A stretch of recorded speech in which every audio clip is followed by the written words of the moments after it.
hear it too. The car must have been crushed during the collapse with the engine running. I can get in there, kill the ignition, check to see if the driver...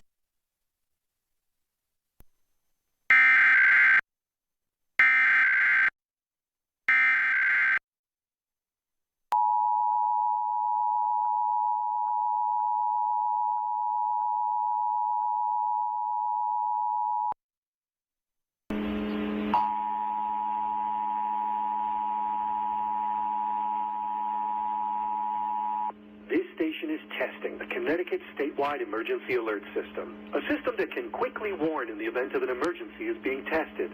If this had been an Amber Alert, evacuation, or other emergency, an official message would have followed the alert tone.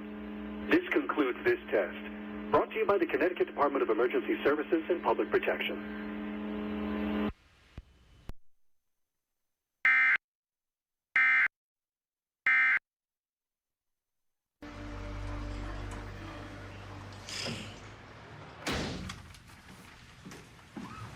Hey, Hope.